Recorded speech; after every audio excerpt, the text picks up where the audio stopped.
Olá, amigos, estamos aqui em mais um podcast História em Movimento e eu tenho o prazer, mais uma vez, de trazer o professor Pedro Sérgio. Fala, professor, tudo bem? Tudo bem, mais uma vez aqui presente. Agradeço o convite, foi uma experiência bem bacana da última vez, então estou feliz de estar aqui. Estou muito feliz.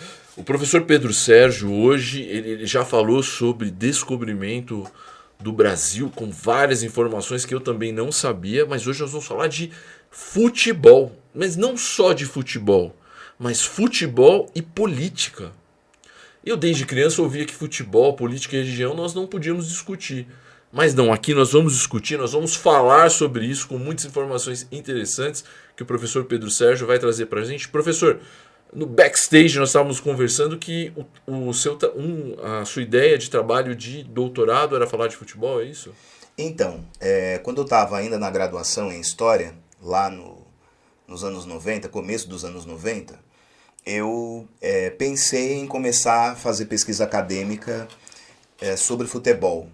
Na verdade, a minha ideia original era estudar futebol e racismo. Apresentei essa proposta a um professor. O meu projeto seria estudar a ascensão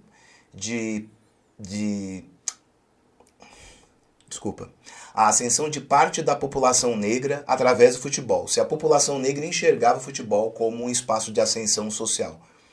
E era engraçado porque ali no final dos 80, começo dos anos 90, você não tinha muitos trabalhos acadêmicos sobre futebol. Por quê? Você tinha muito trabalho de jornalista, né? Coisa que o cara escreveu ali porque ele gostava, mas pesquisas na área de futebol não existiam muitas, quase nada. Então digamos que eu ia ser um dos pioneiros nisso daí. Por que nós tínhamos poucas pesquisas sobre futebol? Porque havia um preconceito muito grande, no sentido de que o futebol era visto como realmente o ópio do povo. Havia aquela imagem muito poderosa de que tanto na ditadura do Getúlio Vargas quanto na ditadura civil-militar dos anos 60 e 70, que o futebol foi utilizado como um instrumento de propaganda do regime e de regimes autoritários. Então, portanto, gostar de futebol criava meio que uma imagem de que a pessoa era alienada. A pessoa estava distante da conscientização política porque ela gostava de futebol. Então, no final das contas, estudar futebol durante muito tempo era visto com muito preconceito, era visto com muita resistência. Mas enfim, eu apresentei a proposta, o professor gostou, aí depois começaram a aparecer outras prioridades na minha vida. Eu nunca cheguei a fazer a prova de ingresso no mestrado, eu estava no finalzinho da graduação, me formei, ainda mantive contato com o professor durante um tempo, né? Professor Viter, da Universidade de São Paulo, já falecido, uma pessoa muito bacana, muito interessante. E depois desencanei, fui fazer outras coisas na vida, acabei desenvolvendo outras vontades de pesquisa, pensei em estudar de novo futebol, depois eu pensei em estudar o esporte de maneira geral, pensei em estudar prostituição, mas... Prostituição, hein? Prostituição, para mim era um tema muito bacana de ser estudado. Pode ser que role esse episódio agora, hein, professor? Porque já naquele momento eu queria estudar a questão da exploração sexual feminina, da objetificação das mulheres por conta dos filmes eróticos, né? Então eu queria estudar isso daí.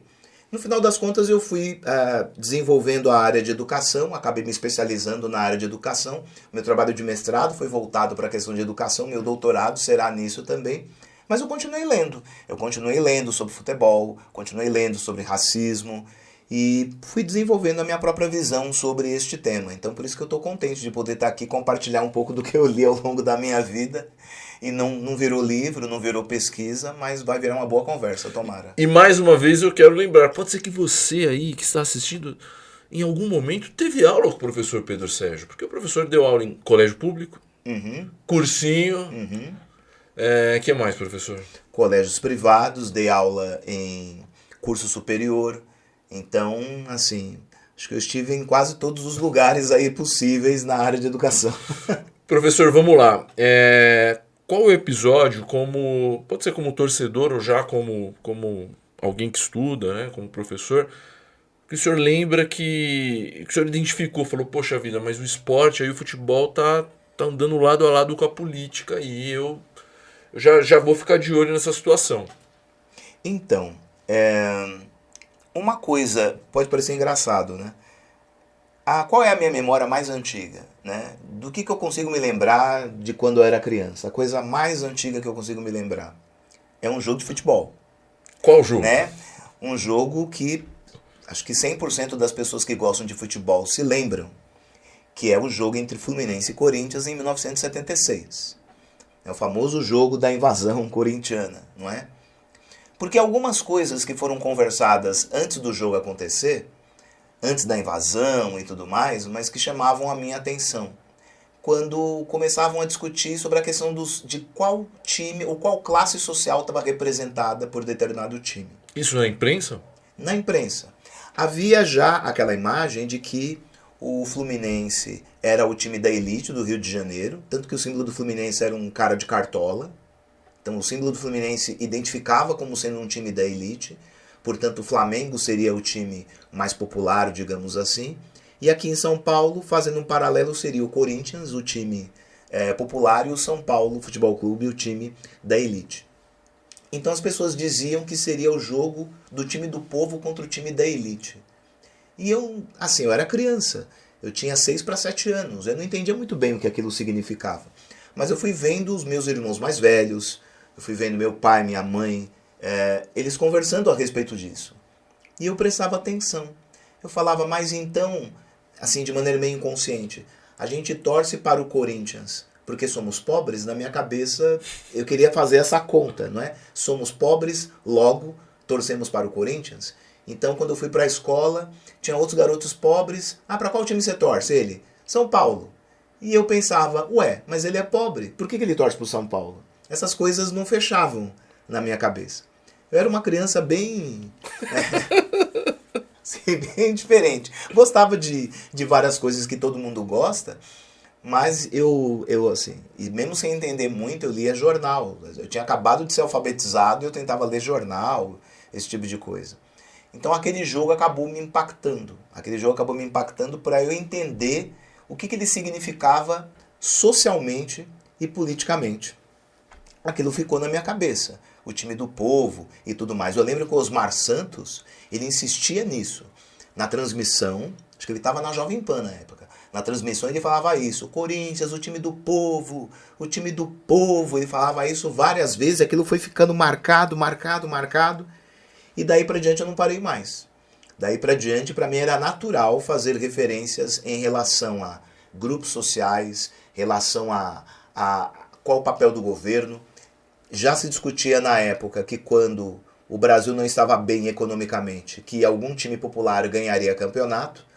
E para mim era curioso, porque o Corinthians estava na fila, né? Em 76 o Corinthians estava completando 22 anos sem vencer nenhum campeonato. Lembrando que naquela época, até os anos 70, os campeonatos estaduais eram os campeonatos mais importantes. As pessoas não têm muita clareza disso, mas em 1976, o Campeonato Nacional de Futebol tinha 5 anos só. Até aquele momento, o Campeonato Nacional só tinha 5 anos. Quando o Corinthians perdeu para o Fluminense, ele perdeu praticamente no 6º campeonato. Como campeonato brasileiro. Campeonato nacional. Que tem a ver, agora a gente já entra no assunto, né? Não havia campeonatos nacionais no Brasil até os anos 60. Aí você pergunta, mas o Santos disputou Libertadores. O Robertão, ganhou Taça o quê? Brasil. Então, esses torneios não eram campeonatos brasileiros. Eram torneios promovidos e que poderiam ter a participação de clubes de todo o país, mas não era um campeonato que colocava todos os times jogando contra todos. O primeiro campeonato do Brasil que colocou times do país jogando uns contra os outros foi em 1971. Então eu tenho vários amigos que são palmeirenses, mas eu considero o primeiro campeão brasileiro do Brasil foi o Atlético Mineiro. O Atlético Mineiro ganhou o campeonato em 1971. Antes disso, no meu entender, não existiam campeonatos nacionais. Mas enfim, não vou mudar o mundo. Se a imprensa quiser continuar falando que antes tinha campeonato nacional, paciência, então comemorem aí. O Palmeiras comemora 10, né? 10 títulos. Eram 4, virou 10, olha só que coisa. Mas tudo bem, vamos comemorar, não tem problema nenhum. O que eu quero dizer, na verdade, é o seguinte. Por que não havia campeonatos nacionais antes? Dificuldade com logística, não é? O transporte era muito complicado, os aviões não eram assim tão confiáveis, né? Você ficar fazendo o time ficar transitando de um lado para o outro, ou mesmo ferrovias, a gente não tinha quase nenhuma. Então, como o deslocamento era muito complicado, você não conseguia ter um campeonato em nível nacional. A partir de 71, você vai ter um milagre econômico, você vai ter expansão econômica e a necessidade do governo de promover a integração nacional e também fazer com que o futebol fosse visto de maneira nacional. Essa era uma preocupação da ditadura militar? Era uma preocupação do Estado. Nem todo mundo lembra, mas os presidentes da CBD, agora já ampliou de novo o assunto, né? Antigamente você não tinha uma confederação de futebol, você não tinha uma confederação para cada esporte. Você tinha uma Confederação Brasileira de Desportos, CBD. Você pode procurar aí imagens da seleção brasileira antes dos anos 80, o símbolo está escrito CBD, Confederação Brasileira de Desportos, que tomava conta do futebol, do basquete, da natação, de tudo. Então é claro que se dizia na época que a CBD só prestava atenção no futebol e os outros esportes ficavam à margem.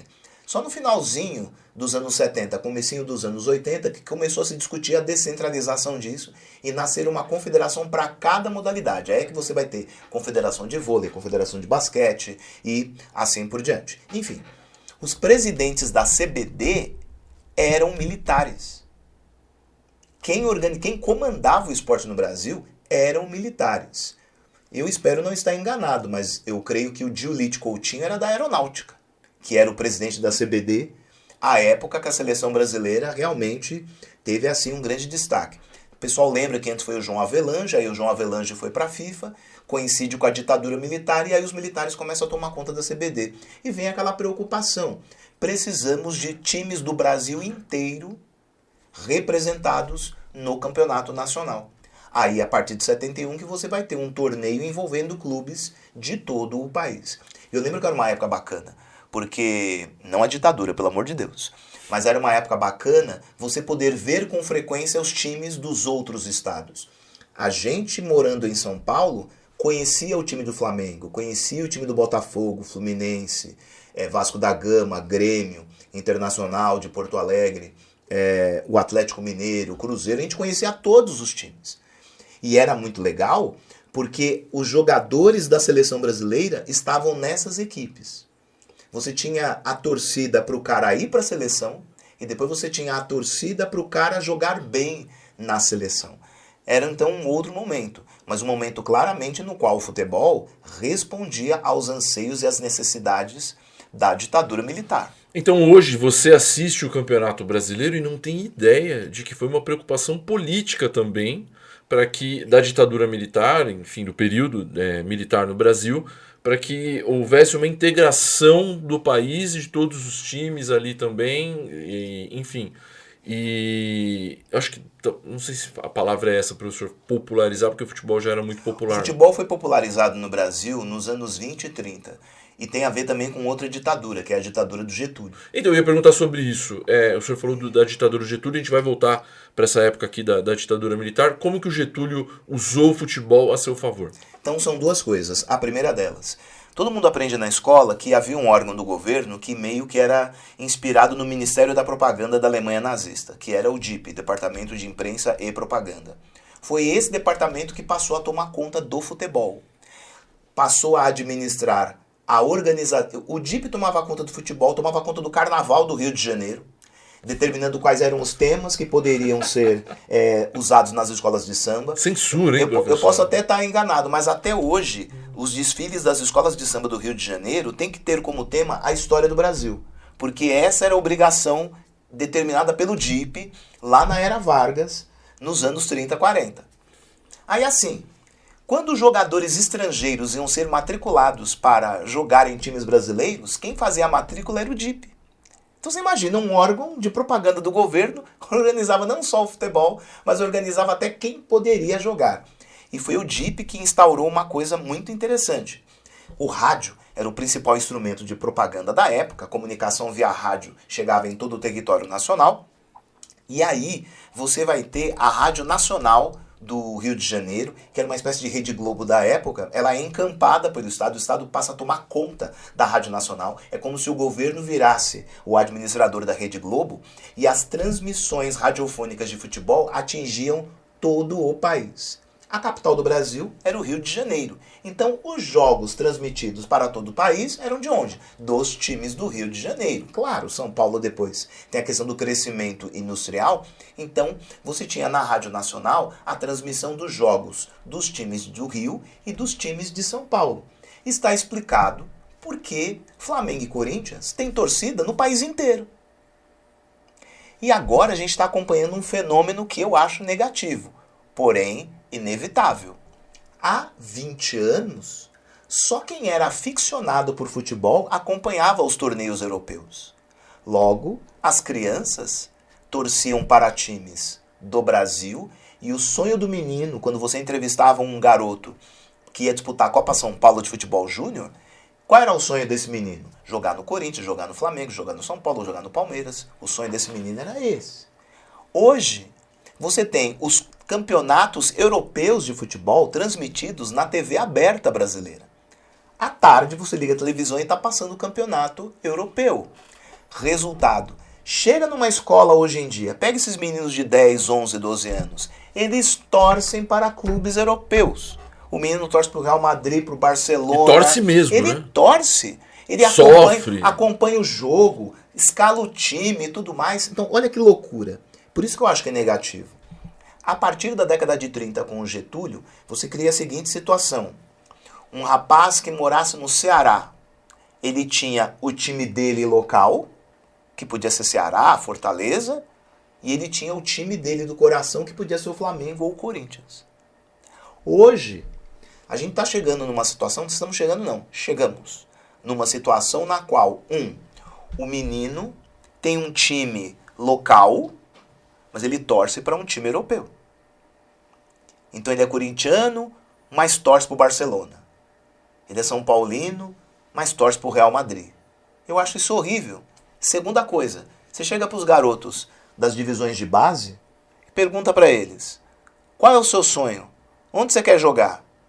Não é no Corinthians, não é no Flamengo, é jogar nos times da Europa. O cara até escolhe a liga. Eu queria jogar na liga inglesa. Ele não fala um time. Ele só vê uma liga na televisão e ele fala, a liga inglesa é legal, acho que eu queria jogar lá. Onde? Qualquer um. Para esse cara, para esse menino, jogar no Newcastle é melhor do que jogar no Palmeiras. Porque o Palmeiras joga a Liga Brasileira. Jogar na liga inglesa é melhor. Melhor jogar num time meia boca da Inglaterra. E aí, o terceiro, que é o pior. Eu acho que é o pior de todos. Os times do interior, eles eram responsáveis por fornecer grandes jogadores para as equipes da capital. O Guarani foi campeão brasileiro em 78. O time do Guarani, cada um foi para um canto, né? Careca foi para o São Paulo, o Jorge Mendonça foi para o Palmeiras. Foi assim, os times do interior forneciam atletas para as grandes equipes.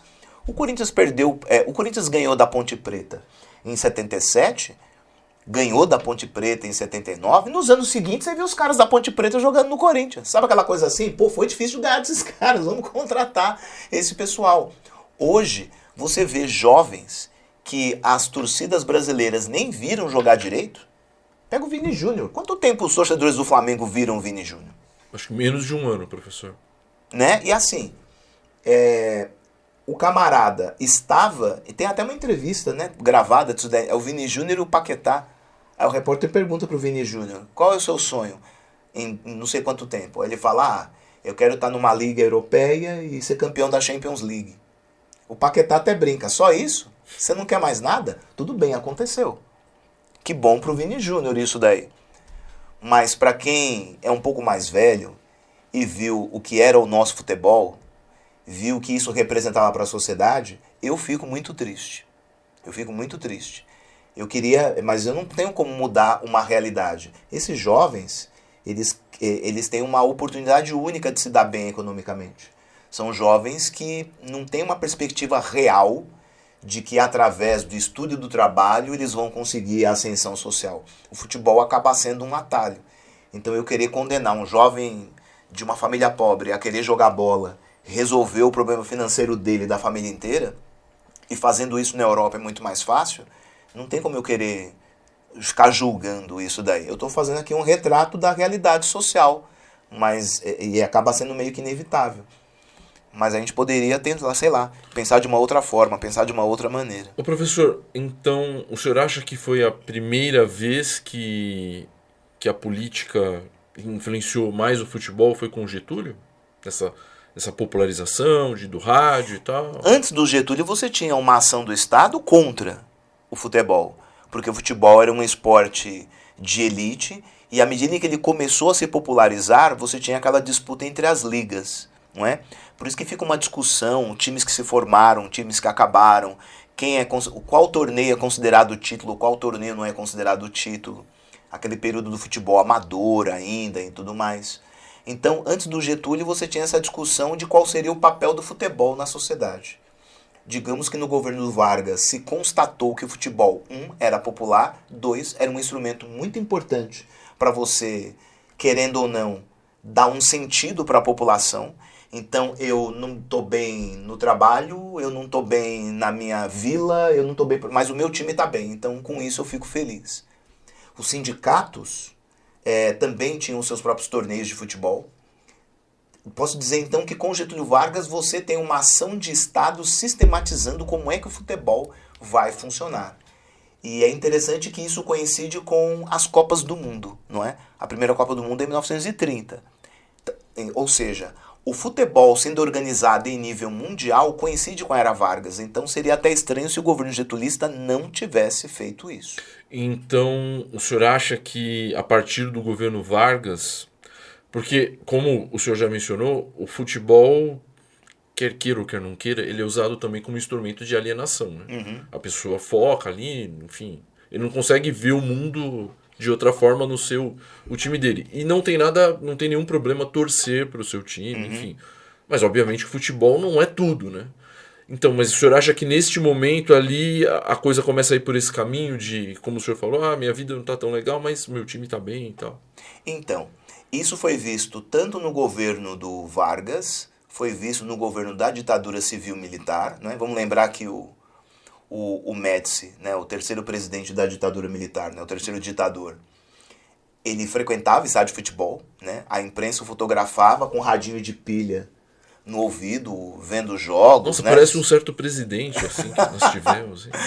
Pois como a gente costuma dizer, quem diz que futebol e política e religião não devem ser discutidos ou não têm relação, ou não entende de futebol, ou não entende de política, ou não entende de religião, ou o que é mais provável, não entende nenhum desses assuntos. Não entende nenhum, então não pode discutir, não pode relacionar. Sempre haverá uma relação. Pensando bem rápido, pensando no esporte de maneira geral, o esporte sempre foi um instrumento de propaganda do Estado, desde a época do Império Romano. O esporte sempre foi um instrumento de propaganda do Estado e de controle da sociedade. Eu só gosto de fazer justiça que o futebol não é o único, né? Existem outras manifestações culturais. Então, em determinado momento, você poderia dizer que o teatro tinha essa função. Em determinado momento, você poderia dizer que o cinema teve essa função. Assim como o rádio também teve, e a televisão tem, e hoje é a internet. Você tem vários instrumentos, vários mecanismos de controle social. Não é só o futebol. O pessoal fala, é pão e circo. Não é só o futebol. O pão e circo hoje é mais abrangente. É mais abrangente, é mais democrático. Só que, aí é que é uma coisa interessante, exatamente na fase de crise da ditadura, que jogadores de futebol começaram a pensar a respeito disso. Se o futebol é popular e mobiliza milhões de pessoas, não poderia ser o futebol um instrumento de conscientização política? A gente não poderia, dentro do futebol, discutir política, aproveitando que milhões de pessoas estão prestando atenção? Mas isso foi um pensamento dos jogadores? Então, eu estou falando daqui de um dos eventos mais significativos da história do esporte brasileiro, que foi a democracia corintiana. O Sócrates, eu não sei se vocês já viram um depoimento do Sócrates sobre o que é ser corintiano. Né? Sim, eu já vi. Ele dizendo que o corintiano é aquele cara pobre e que a ele tudo é negado. Então a vitória do time representa a vitória de todo um setor social. Todo um setor da sociedade está vencendo junto com o time. E em outras entrevistas, o Sócrates comentava assim: vocês já imaginaram uma Gaviões da Fiel discutindo política com os seus sócios? O poder que isso poderia produzir? Eu não conheço nenhuma pesquisa sobre o assunto. Não conheço. Se existe, por favor, escrevam aí nos comentários e indiquem para nós. Eu acho muito curioso que foi logo em seguida, logo depois dessa fase da democracia corintiana e dessa discussão de como o futebol poderia ser politizado, como as torcidas uniformizadas deixaram gradualmente de ser torcidas uniformizadas e foram sendo transformadas em gangues. Que essa coisa da gangsterização das torcidas uniformizadas é dos anos 90 para cá, que elas se tornaram ultraviolentas, tornaram-se mais impositivas delas mesmas como torcidas do que em relação ao time, de você sair ameaçando o jogador e tudo mais. Então eu me pergunto, teria sido isso proposital? Teria sido isso estimulado? Teria sido isso uma maneira de você despolitizar as torcidas uniformizadas, a ponto de a maioria de nós hoje pensar assim se elas não deveriam ser extintas? Aí você pode falar assim, mas Pedro, isso não aconteceu só no Brasil. Você tem os hooligans na Inglaterra, você tem os ultras na Espanha e na Itália. Argentina, né? Também. Na Argentina. Eu esqueci que nome que se usa lá. Barra Brabas. Barra Brabas. Isso. Então, esse termo, ou essas torcidas, esse sentido da violência e tudo mais, é um fenômeno recente. Eu estou falando recente porque eu sou historiador. Historiador, tudo que aconteceu há menos de 100 anos é recente. Então, dos anos 90 para cá. Dos anos 90 para cá. Dos anos 90 para cá eu era professor. Eu comecei a dar aula em 1989. Então eu verifiquei de maneira muito presente este aumento da violência nas torcidas. Coisa que não existia na década anterior. Na década anterior, a ideia da torcida como aliada dos jogadores e não como aquela que ameaça os jogadores era muito mais presente, era muito mais forte. E aí os jogadores de uma equipe específica, no caso o Sport Clube Corinthians, começam a discutir isso. Vamos conversar sobre política entre os jogadores, vamos conversar sobre política também entre os torcedores. E curiosamente de lá para cá, as torcidas ficaram bem violentas, bem despolitizadas. Eu diria, eu sei que eu posso até apanhar na rua por causa disso. Cuidado, professor. Mas eu diria que as torcidas hoje, elas quase são uma representação da ascensão da extrema-direita, não é? De que o meu pensamento vale, e se o outro pensa diferente de mim, ele não merece nem viver. Então, professor, eu acredito que esse pensamento pode existir, mas pode ser até um capítulo que nós vamos fazer aqui, se você quer falar sobre as torcidas organizadas, sintam-se à vontade. Mas no cerne ali de algumas torcidas existe um pensamento progressista também. Então é um assunto complexo, assim. Até porque a torcida organizada, e os presidentes das torcidas falam isso, é muito difícil controlar essa quantidade de pessoas apaixonadas, fanáticas. E tudo bem que a gente tem uma direção aqui, mas na rua, no estádio, como é que eu vou pegar o cara e falar, você não deve fazer isso? É complicado, eu acho. Concordo que existem lideranças progressistas. Mas quando você pega no contexto, quando você pega no aglomerado, esse progressismo desaparece. Aí você vê um pensamento violento, você vê um pensamento... Vou matar o cara. Exato. Porque... Vou matá-lo porque ele pensa diferente de mim. E isso, de alguma maneira, acaba sendo legitimado pelo grupo. Porque é aquela história, o cara sozinho talvez não fizesse aquilo. Mas no meio de um grupo de pessoas, ele se sente empoderado para adotar aquele comportamento violento. E eu acho que o que é mais interessante, professor, é que nós temos visto um caminho do futebol brasileiro, que tem tudo a ver com política também, né? De uma gourmetização, ficou mais gourmet. Porque imagina que o estádio, vamos dar um exemplo aqui de novo do Corinthians, que é o time mais popular de São Paulo, sei lá, o ticket médio para ir para assistir um jogo do Corinthians deve estar em torno ali de R$100. Então o futebol deixou de ser aquela coisa Pacaembu, concreto, popular, para se tornar uma diversão muito cara. O senhor vê uma ligação também política nisso, assim, da gente mudar essa forma também como o futebol é tratado pelos torcedores, pelas pessoas? Então, tem muito a ver com o perfil do futebol dos anos 70 em diante em nível mundial.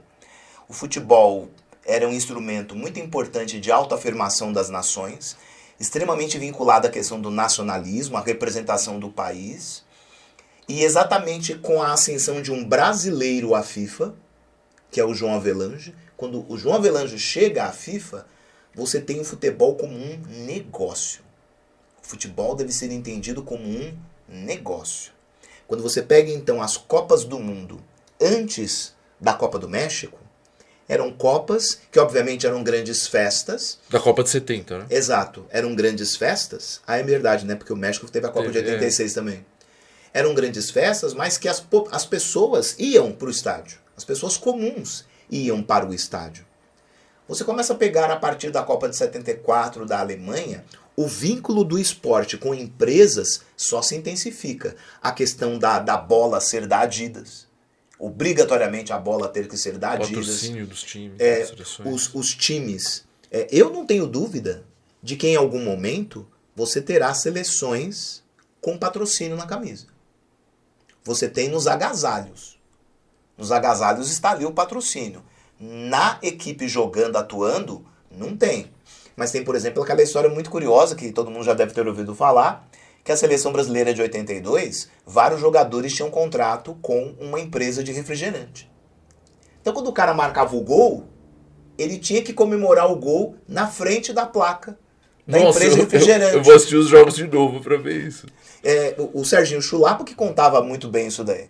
Ele contava, por exemplo, que, enfim, não vou lembrar qual jogador, se foi o Júnior, fez um gol. O Chulapa foi abraçá-lo. Aí o Júnior, não, porque eu tenho que ir lá correr perto da placa. Aí o Sérgio, então vai lá. Então assim, os jogadores se preocupavam em localizar onde estava a placa do patrocinador para comemorar o gol ali perto. Todo mundo sabe que é por causa disso que a FIFA proibiu o jogador tirar a camisa? Por isso que o jogador não toma cartão amarelo? É porque você tem um patrocínio caro na camisa.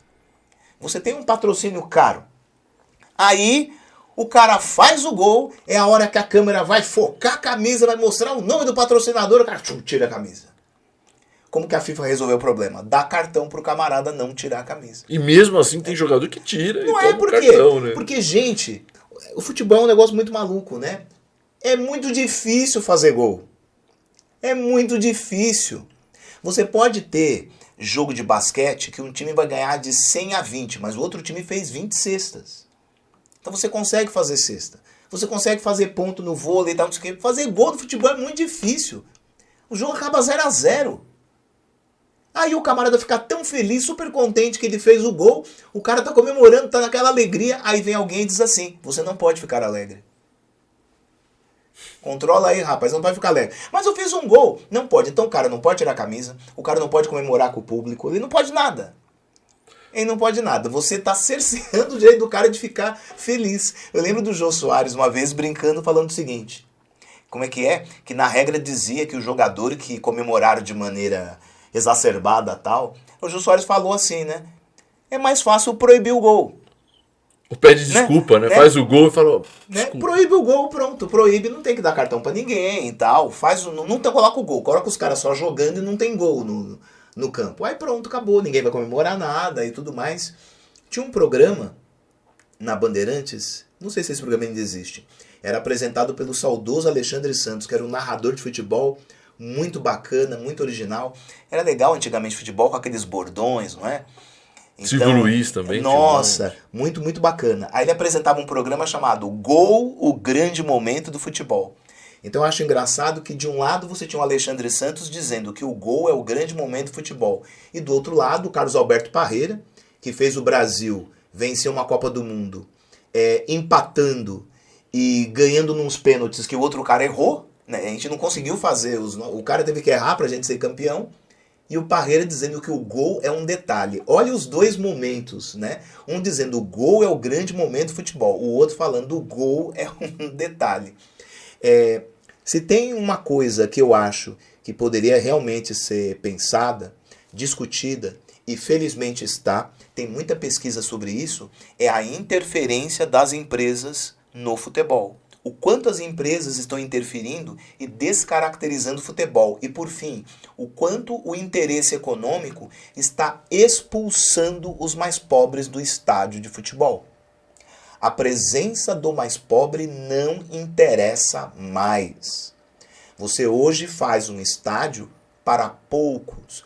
Uma coisa é você falar, eu faço um estádio para 40 mil pessoas, porque aquela realidade antiga de estádio para 100 mil, 150 mil não existe mais. Isso é uma coisa.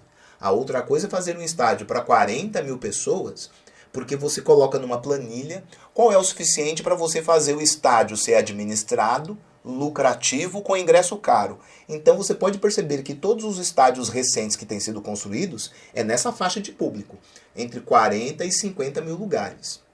Estádios maiores do que isso, eles começam a se tornar deficitários. Em oposição a uma época na qual, lembrando de novo o Corinthians, que teve um presidente folclórico, o Vicente Mateus, quando o Corinthians contratava um jogador e esse jogador era considerado caro, o Vicente Mateus tinha a seguinte frase, o torcedor paga. O Vicente Mateus então tinha a lógica de que os ingressos do público pagariam o jogador. Então ele não era caro. Ele falava, não, o torcedor paga. Hoje, os torcedores pagam fortunas para assistir a jogos de futebol. Então é claro que hoje, quando eu olho o estádio do Corinthians, né, lá em Itaquera, eu percebo uma mudança de comportamento. Eu lembro claramente quando o Corinthians tomava gol e o estádio continuava gritando. O estádio continuava gritando quando o Corinthians toma gol. Por favor, gente, façam essa experiência. Assistam os jogos do Corinthians. O que acontece quando o Corinthians toma gol? O estádio fica quieto. A área das torcidas organizadas continuam gritando. Porque ali não é onde estão os caras da elite. Ali na área das torcidas uniformizadas não é a área gourmetizada. Então eles continuam gritando. O resto do estádio fica olhando. Como qualquer... Essa era uma das grandes diferenças do Corinthians para as outras equipes. E não só do Corinthians. Eu lembro que quando o Didia fez o segundo gol do Uruguai na Copa de 50, ele, dando entrevista, ele comentou com os outros jogadores. Vamos nos esforçar porque agora a torcida vem com tudo para cima de nós. E eles ficaram surpresos que o Maracanã estava quieto. Eu não sei se vocês chegaram a ler isso em algum lugar, que durante muito tempo... Já foi superado esse recorde, mas durante muito tempo o Guinness Book, o livro dos recordes, colocava a final Brasil-Uruguai na Copa de 1950 como a maior concentração humana do mundo que permaneceu em silêncio. Estava no livro dos recordes. O Uruguai fez o segundo gol e lembrando que o Brasil jogava pelo empate, não era bem uma final, era um triangular. Então quando o Brasil e o Uruguai estavam jogando, o Brasil já tinha vencido o outro compromisso. Se ele empatasse, ele era campeão. Ou seja, o Brasil começou o jogo campeão, porque estava 0-0. Depois faz 1-0, ele continua campeão, ele toma o gol de empate, continua campeão, aí só quando ele toma o segundo gol é que ele perde o título. E o estádio completamente quieto. O estádio ficou em silêncio e tem aquela frase famosa do prefeito do Rio de Janeiro, Mendes de Moraes, que falava assim, né, antes do jogo. Eu construí esse estádio. Os senhores agora façam o favor de vencer essa Copa do Mundo. Isso quer dizer que o camarada entendia que todo aquele esforço era para a propaganda política do Estado, do prefeito, da presidência e assim por diante. Não havia uma projeção de um projeto nacional, não. Ali você tinha um grupo de políticos que entendia que o futebol deveria ser um instrumento de propaganda deles. Não sei quantas pessoas lembram que o Uruguai não ia disputar o torneio, né? Não? Não, o Uruguai não ia disputar o torneio. Por quê, professor? Teve a Copa do Mundo de 38 e logo em seguida veio a Segunda Guerra Mundial. Os países europeus estavam destroçados. Então, quando a FIFA organiza o novo campeonato de futebol e o Brasil se prontifica a sediar, as equipes europeias em condição de enfrentar o Brasil não viriam. Não viria o time italiano, não viria o time alemão. Eles não iam vir. Francês, inglês. Então, no final das contas, como é que você ia disputar uma Copa do Mundo sem grandes seleções? e o Uruguai não viria. Portanto, o Brasil sediaria uma Copa do Mundo sem equipes campeãs. Então, o governo do Brasil bancou a vinda da seleção uruguaia. A seleção uruguaia não tinha recursos econômicos para se instalar no Brasil e disputar o torneio. Foi o governo do Brasil que bancou para o Uruguai vir, para ter pelo menos uma seleção, digamos assim, que... De mais projeção. Não ficasse aquela imagem que o Brasil ganhou um torneio jogando contra ninguém, não é? Aí trouxe a seleção uruguaia. Aí perde para o Uruguai. Pois é, mas difícil, é aquela coisa, né? Se a Copa do Mundo fosse um torneio de pontos corridos, o Brasil teria vencido. Sim. Mas não é. Mas a frase do prefeito, ela é ruim em todos os sentidos. Né? Ela é horrível. Porque ele, de alguma forma, ele se promove em cima da Copa do Mundo, ele coloca uma pressão em cima dos jogadores absurda e me soa arrogante também. Soa arrogante porque...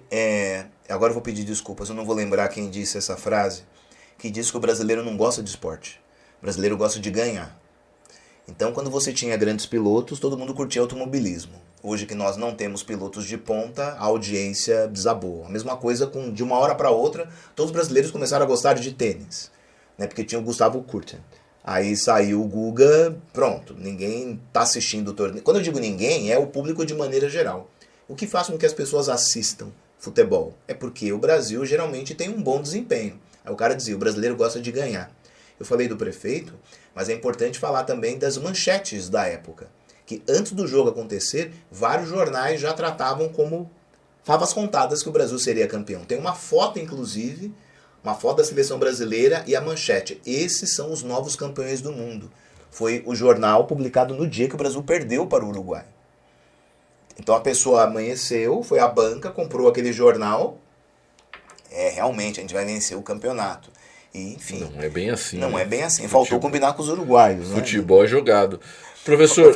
Só uma coisa, não sei se o pessoal usa essa frase, faltou combinar com os russos. Essa frase veio do futebol, viu, gente? Essa frase veio do futebol. Copa de 58, Brasil contra a União Soviética. O Vicente Feola, técnico do Brasil, orientou os jogadores, fez a prevenção de como que eles tinham que jogar. Perguntou se alguém tinha uma dúvida, o Garrincha ergueu a mão. E aí o Feola, mas então, o que é? Tudo isso aí que o senhor falou, já combinou com os russos? Então essa frase, faltou combinar com os russos, ela veio do futebol, tá? O Garrincha é genial. Tem que fazer um capítulo só sobre o Garrincha. O chato é que muita gente pinta o Garrincha como um cara burro. Né? Muita gente o coloca como um cara pouco inteligente, ingenuidade e tudo mais. Isso é muito próprio do meio conservador do futebol. De pensar os jogadores como um grupo da sociedade sem formação, sem preparo, com intelectualidade baixa. E aí tem um outro componente horroroso. O fato de que durante muito tempo importava-se da Europa aquela mentalidade de que a miscigenação era um instrumento que inferiorizava os brasileiros. E durante muito tempo se colocava essa questão de que o Brasil era um país mais atrasado que a Europa por conta da miscigenação. E aí você teve situações nas quais, na hora de você organizar o time, você até poderia ter jogadores mestiços como o Garrincha, que depois a imprensa iria satirizar, iria admirar pela sua habilidade, mas a cada declaração, a cada entrevista, tá vendo? Olha lá, o cara é um tonto, o cara é um tolo, só sabe jogar bola, tal, não sei o quê. Quantos técnicos negros você tinha nessa época? Vamos lembrar que depois do Barbosa, depois da Copa de 50, durante muito tempo, não foi pouco tempo não, você pode colocar aí umas 3 décadas, poucos goleiros negros tiveram carreira no futebol brasileiro. Acho que o Dida, depois de 30 anos, voltou para a seleção brasileira. Exato. Eu lembro que nos anos 60, o time do Corinthians tinha um goleiro chamado Barbosinha. E ele não tinha parentesco com o Barbosa, mas era chamado de Barbosinha. Ele tomou 2 gols contra o Palmeiras. E teve muita dificuldade para continuar a carreira dele, e muitas pessoas colocavam: negros não podem ser goleiros, negros não podem ser goleiros.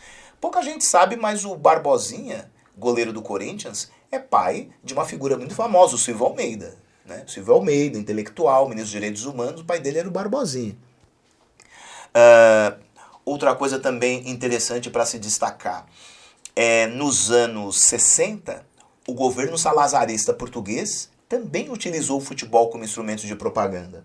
Vamos lembrar que no começo dos anos 60, um dos melhores times da Europa era português, era o Benfica, com um jogador de uma colônia portuguesa, o Eusébio, que era de Moçambique.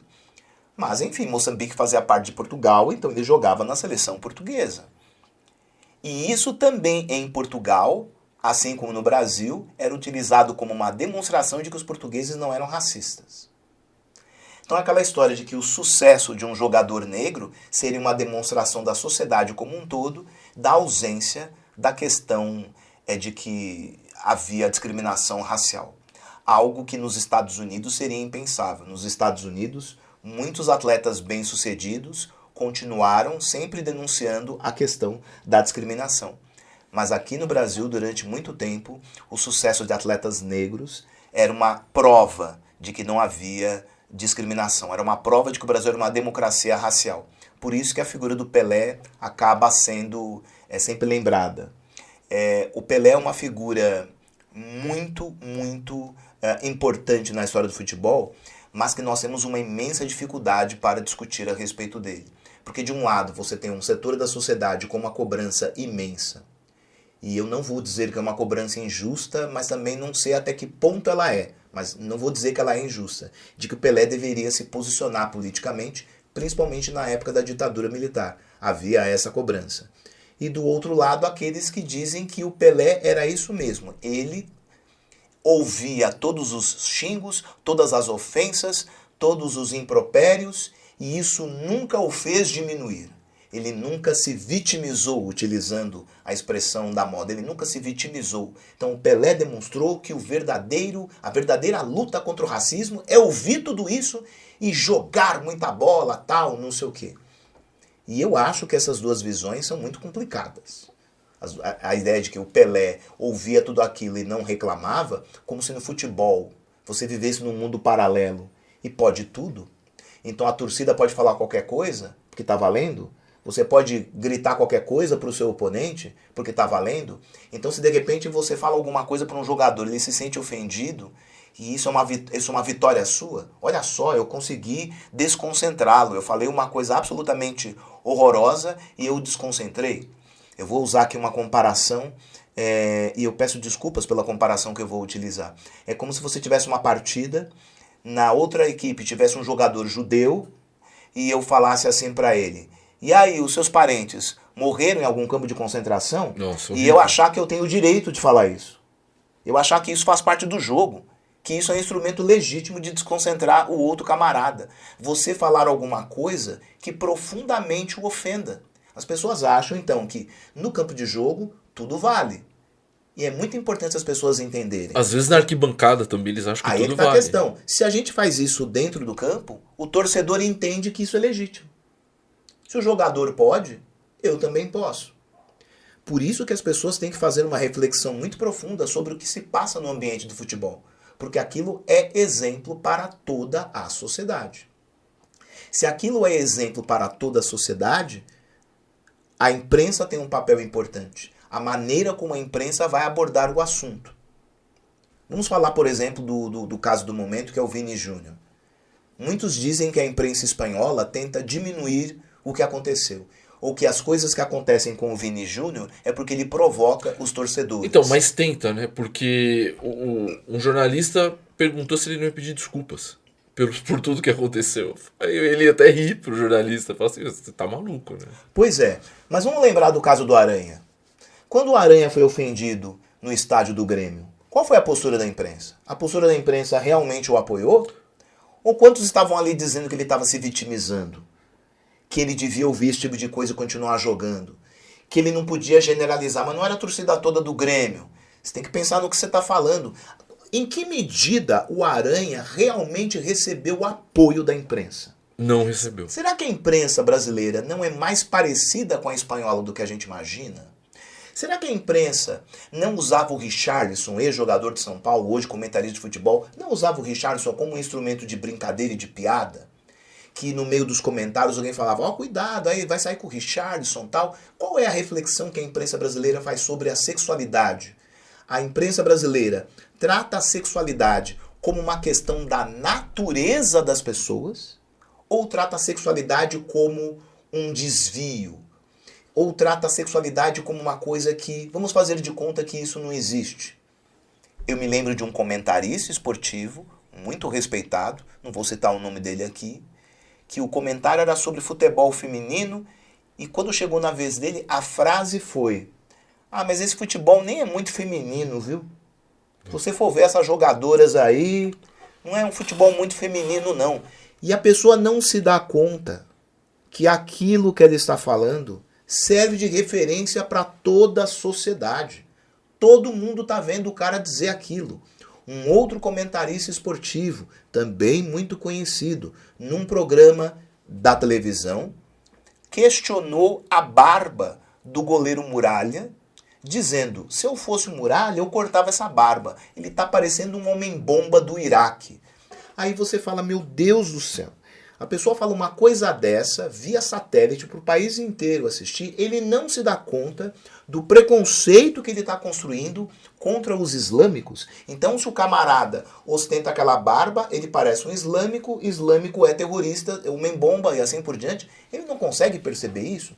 Então, será que a nossa imprensa não tem que fazer uma reflexão muito séria de como ela trabalha, como ela é muito ágil para criticar o racismo nos outros países, mas ela não procura refletir sobre os seus próprios preconceitos? Isso é uma provocação para vocês pensarem em casa.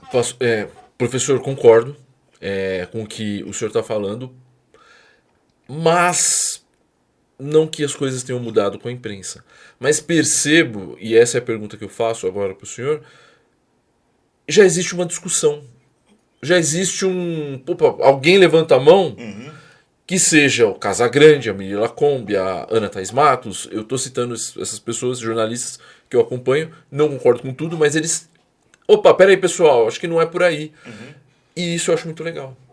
E aí tem uma coisa interessante, que é a geração mais nova.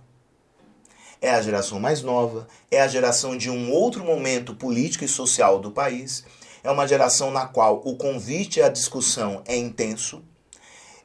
Antes, num programa esportivo, esse assunto racismo passaria de maneira muito rápida, muito rasteira. Você não teria um programa esportivo utilizando quase todo o seu tempo para discutir toda essa questão. Então, que bom que você tem uma geração mais jovem falando assim, né? 50, 60 anos. Mas que bom que você tem uma geração mais jovem e que pensa que essa reflexão tem que ser diferente. E que, infelizmente, para uma parcela conservadora da sociedade, tudo que eles fazem é lacração. De uns tempos para cá, eu comecei a ouvir muito essa palavra. Fulano é um lacrador, fulano é uma lacradora. Que seria, então, uma ideia assim: eu vou falar alguma coisa, uma frase de efeito, para que ela tenha só uma repercussão. Eu só quero aqui parecer que eu tenho razão e está todo mundo errado, parecer que eu sou o dono da verdade e assim por diante. Então você pega e diz assim: Vini Júnior, eu peço desculpas pela frase, porque as pessoas não estão aqui para se defender da minha crítica. Mas o Vini Júnior fez, pelo futebol e contra o racismo, muito mais do que o Neymar a vida inteira dele. Muito mais do que o Neymar fez. E aí vem alguém assim, logo em seguida, dizer: o Neymar se preocupou em jogar bola. O Neymar ficou ouvindo essas críticas, não sei o quê, mas a preocupação dele era jogar bola. Não vai demorar para alguém falar que o Vini Júnior quer aparecer. Eu cheguei a eu cheguei a ler, lendo a coluna da Miri Lacombe, eu cheguei a ler o seguinte: o time feminino do Corinthians devia acabar, não serve pra nada. Os caras culpando o time feminino do Corinthians pelo fato do Cuca ter deixado a equipe. E dizendo que o time feminino do Corinthians não serve para nada.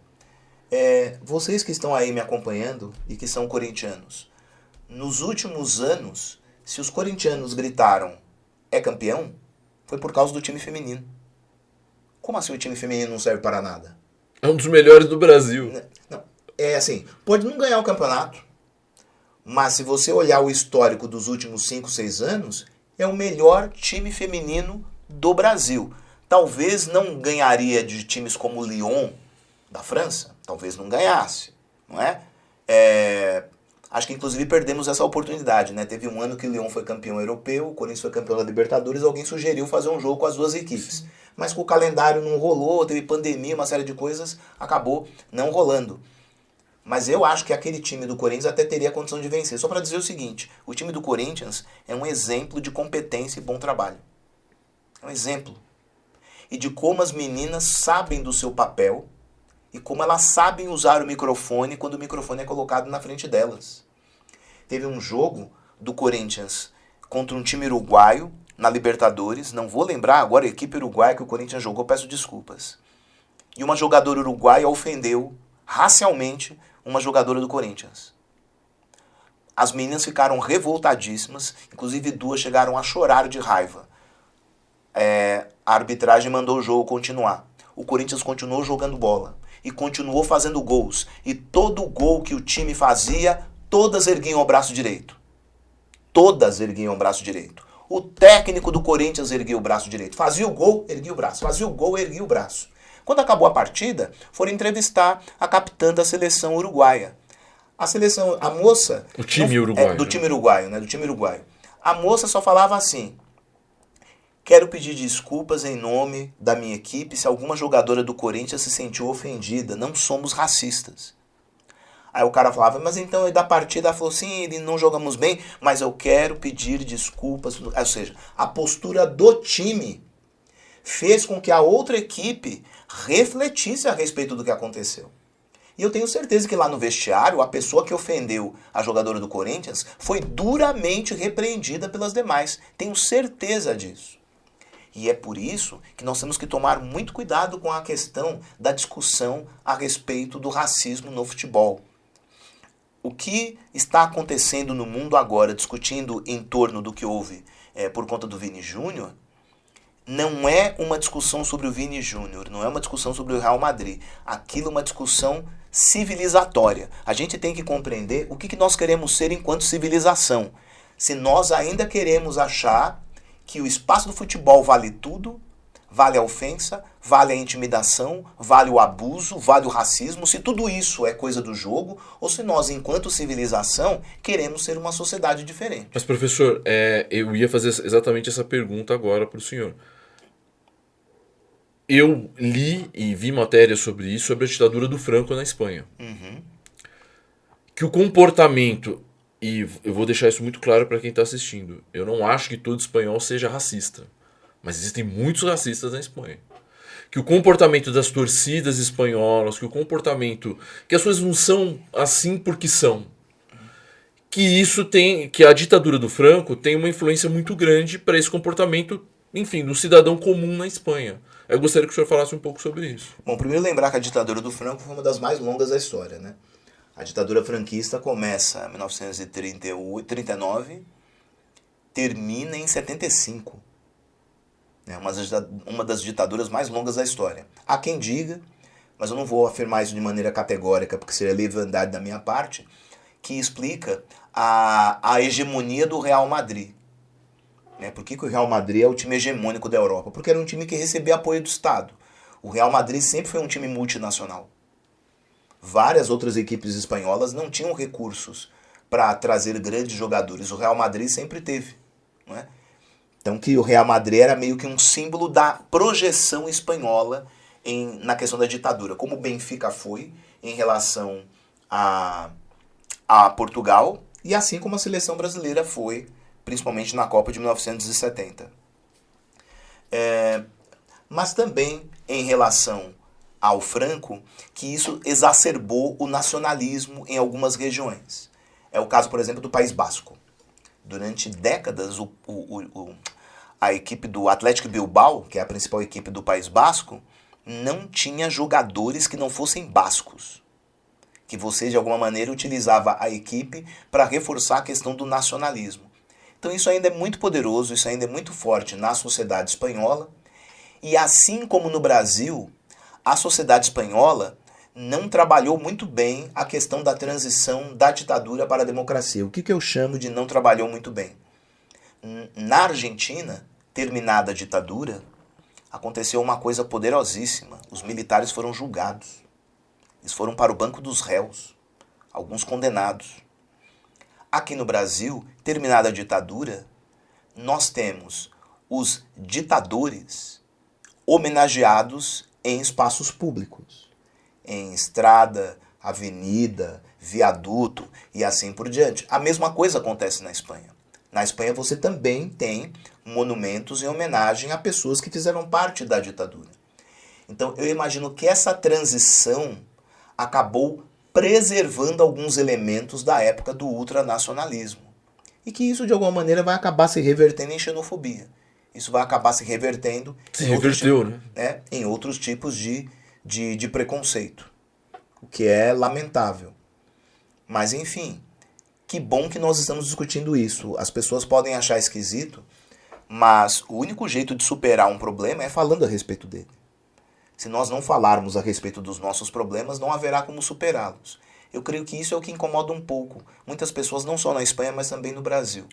Nós não discutirmos a questão indígena favorece o avanço sobre as áreas indígenas e o desmatamento, o garimpo ilegal, a pecuária em áreas de preservação. Não discutirmos o racismo fará com que nós tenhamos com naturalidade pessoas que formam listas de empregadas domésticas ruins, não é? Aquela coisa de não contrate tal empregada porque ela pede muita coisa. Veja só, a pessoa está reivindicando seus direitos legais de trabalho e isso é visto como depreciativo para o trabalho dela. Ela trabalha bem, mas ela pede muito direito, então é melhor não contratá-la. Eu creio que o trabalho... Eu não, né? Um monte de gente já discutiu isso. O trabalho doméstico é um retrato muito claro da escravidão no Brasil. De como a escravidão ainda é muito poderosa em nossa sociedade, os resquícios da escravidão. Joaquim Nabuco dizia isso, né? Que o Brasil ainda levaria séculos para se livrar totalmente dos elementos da escravidão. Então precisamos discutir a questão racial, precisamos discutir a questão da discriminação, da xenofobia, do sexismo, da homofobia. Precisamos discutir tudo isso, ou não conseguiremos superar. Aqui no Brasil e fora. Aqui no Brasil e fora. E uma demonstração de como muitas pessoas não querem discutir, é quando você tem um dirigente de Estado, um chefe de Estado, um chefe de governo, que a cada jogo ele tem uma camisa de um time diferente. Porque eu torço para todos. Não é assim. Isso é falso. Isso é absolutamente falso. É um populismo digno da época da ditadura militar. Eu não tenho como colocar todos os times do Campeonato Brasileiro porque eles já estão. Então, eu vou vestir a camisa de todos os clubes. Assim eu serei simpático a todas as torcidas. Eu não visto outra camisa, eu sou corintiano. Não dá, né, professor? Estamos já indo pro final aqui do programa. Nossa, professor, que legal, né? Quanto ao conteúdo, né? Que você assista e reflita também, pense, comente aqui as dúvidas que você tem. Nós estamos aqui para conversar. Professor, para acabar, eu penso assim, não fosse o Vini Júnior da Espanha, do Real Madrid, e não significasse economicamente o que ele significa, sendo um dos maiores jogadores do mundo na Espanha, será que nós teríamos esse mesmo comportamento, essa mesma comoção, talvez até na Espanha também? De maneira nenhuma, não haveria. Se fosse um outro jogador negro numa equipe de menor Sevilha, expressão, por exemplo. Uma equipe de menor expressão, sei lá, Vídea Real, um negócio assim, não haveria essa repercussão toda. Da mesma forma como aqui no Brasil. Aqui no Brasil nós precisamos que os clubes se conscientizem de que é preciso ter um outro tipo de formação e do papel que eles realizam para a sociedade. É mais um apelo que eu estou fazendo, que os clubes poderiam repensar, não é? Eu acho que seria revolucionário, mas não vou ver isso acontecer, acho que seria revolucionário que cada clube de futebol fosse uma escola, literalmente. Que você fosse assim nos bairros, encontrasse ali um garoto habilidoso e dissesse para a família dele: ele vai jogar na equipe tal, mas ele vai estudar. De verdade, Ninguém vai tirar ele da escola. Então ele treina, mas ele está ali a escola está dentro do clube. Ele treina e vai para a escola, como qualquer outro menino. Eu sonho que um dia isso vai acontecer, que todo clube de futebol vai ser uma escola. E os nossos atletas terão o direito de ter uma formação e buscar a cidadania plena. Que os clubes não representem o fim da formação educacional de uma criança. Que isso não pode continuar. Não faz o menor sentido. Até por aquela questão mercadológica que o senhor colocou aqui. E talvez eu vi os jogadores do Real Madrid com a camisa do Vinícius Júnior, todos eles. Talvez os jogadores que estão ali sejam racistas também. Mas sendo o Vini Júnior o que ele significa financeiramente, então há esse tratamento em relação à situação. Mas que bom, que haja discussão e que as coisas melhorem. Para fechar, professor, por que o jogador de futebol principalmente, ele tem esse receio de se mostrar politizado, e aqueles que falam alguma coisa acabam ficando rotulados, entendeu? Como que o senhor enxerga isso? Porque isso fecha portas. O jogador de futebol que apresenta uma postura politizada, isso fecha portas. Muitos clubes não querem jogadores assim, porque eles não sabem como esse jogador poderá influenciar os demais. Veja então que loucura, não é?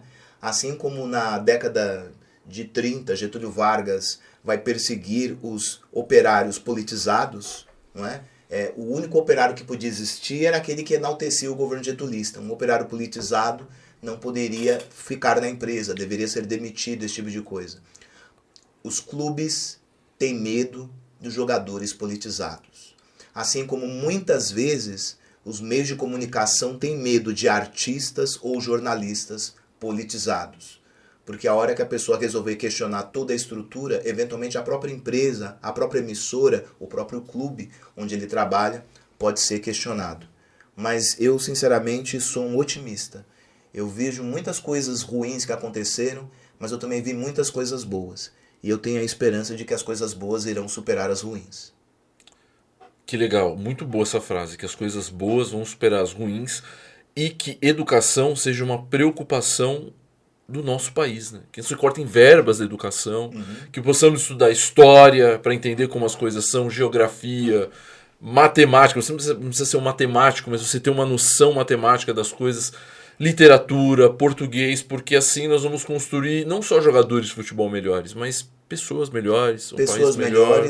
Pessoas que vão aprender a respeitar o meio ambiente, vão aprender a respeitar o outro, vão aprender como ser mais solidárias, quais alternativas para eu construir uma casa sem comprometer a casa do vizinho e assim por diante. Eu tenho esperança que a gente vai ser uma sociedade melhor. Por isso o podcast História em Movimento está aqui, porque nós vamos levar aqui, obviamente que em uma hora não dá para a gente se aprofundar, mas pode ser o início de uma curiosidade, de você poder estudar mais. E eu peço sempre que os meus convidados tragam indicações de livros, de filmes, de documentários, enfim, para que você que queira se aprofundar no assunto possa ver também. E eu vejo que tem muito livro aí, professor. Então, eu não trouxe um livro que foi um dos primeiros livros importantes sobre a questão do futebol e sociedade, uma discussão além apenas da crônica esportiva, que é do Mário Filho. Para quem não lembra, o Mário Filho é o nome do estádio do Maracanã, né? É Estádio Mário Filho. Ele era um jornalista. Ele escreveu um livro chamado O Negro no Futebol Brasileiro. Você consegue encontrar esse livro em sebos, né? Eu tenho esse livro, é muito bom. Ah, nossa, ele é maravilhoso. E foi o primeiro livro que eu li sobre futebol. Tem uma outra coisa interessante também, é que nos últimos 30 anos tem muita pesquisa acadêmica sobre futebol. Muitas pesquisas nas universidades tratando do tema futebol. 2 destes resultados eu estou trazendo aqui. Então, Futebol, Paixão e Política, que na verdade são vários textos de vários pesquisadores, falando desde racismo, da questão social, das disputas entre grupos e, enfim, rivalidades, a utilização do futebol como instrumento de conscientização, mas também de manipulação. E tem vários famosos aqui, Eduardo Galeano, Salman Rushdie, né? O pessoal lembra, né? Inclusive o governo iraniano persegue até hoje, enfim. Você tem aqui revista de história. Essa revista de história é produzida pela FEFELESH, né? A Faculdade de Filosofia, a Faculdade de Filosofia e Ciências Humanas da USP. Eles sempre produzem números em revista de história, e este número aqui especificamente é chamado Dossiê História e Futebol. Então você tem história e outra coisa, história e cinema, história e cultura tal, isso aqui é história e futebol. Então são vários textos de professores e estudantes universitários de história tratando do tema futebol. Vale a pena você tentar localizar. Tem esse daqui, Viagem ao País do Futebol, do Mário Magalhães. Ele vai fazendo um percurso entre 1993 e 97 e ele vai falando do futebol longe dos grandes centros. longe dos grandes clubes e tudo mais. Tanto que a capa você tá vendo que é um time de futebol chegando numa caçamba de um caminhão, não é? Então ele falando um pouco dessa realidade do futebol não glamuroso, futebol não famoso, o futebol dos camaradas que disputam torneios... De várzea, né? Várzea, campos de várzea. E assim, os times indígenas, os times de quilombolas, né? São coisas bacanas de você estudar e nem todo mundo conhece. E aqui, futebol, espetáculo do século, também uma pesquisa envolvendo acadêmicos, aqui no caso da PUC de São Paulo. E, gente, se tem uma coisa legal hoje em dia, que tem muito livro bom sobre futebol. Muito livro bom. Sobre esporte de maneira geral. Tem um que eu esqueci em casa, né? Eu separei por algum motivo, na pilha ele não estava, né? Que é Como o Futebol Explica o Mundo, não é? É um livro que vai pegando elementos de rivalidades e fatos e coisas, por exemplo, da Espanha, da Itália, da Alemanha, e a partir do futebol ele faz uma discussão social bem bacana. Eu tenho em casa e esqueci de trazer, uma pena, é um dos meus livros favoritos. Acho que eu deixei separado aquela coisa, esse aqui eu vou levar, e eu consegui não pegar na hora de trazer as coisas, mas tudo bem, fica aí a recomendação para vocês lerem. Professor, mais uma vez, muito obrigado pela sua participação. Já é a segunda, mais uma, o senhor vai pedir uma música, hein? Eu peço, ou eu canto. Mas com certeza o professor Pedro Sérgio voltará mais vezes. Já falou do descobrimento do Brasil, falou de futebol. Qual será o próximo assunto? Não sei, mas nós vamos ver sim. E deixa uma última mensagem, professor, aí para quem está assistindo, quem, enfim, quer também entender melhor, né, futebol, política. Gente, o Sócrates já faleceu e eu nunca tive chance de dizer para ele como ele foi importante para minha vida. Porque eu era criança, me considerava uma pessoa inteligente e os meus amigos sempre questionavam, dizendo que pessoas inteligentes não gostariam de futebol. E o Sócrates, com o seu posicionamento e sendo um jogador estupendo, elegante, quer dizer, ele era muito bom de bola e trabalhava com política, ele me ajudou a ser uma pessoa melhor. Então, onde quer que ele esteja, eu queria agradecer ao Sócrates por ter me ajudado. Que bonito, hein? O Sócrates, nossa, um jogador assim, tecnicamente muito bom e com a cabeça muito boa também. Uhum. Pessoal, muito obrigado, vocês que acompanharam esse episódio, e é isso, espero que vocês possam também não só ficar aqui no podcast, mas também se aprofundar nesse assunto. Deixe o seu like, se inscreva no canal, compartilhe com seus amigos, que nós agradecemos muito esse engajamento, tá bom? Valeu, pessoal. Tchau, tchau. Tchau, tchau.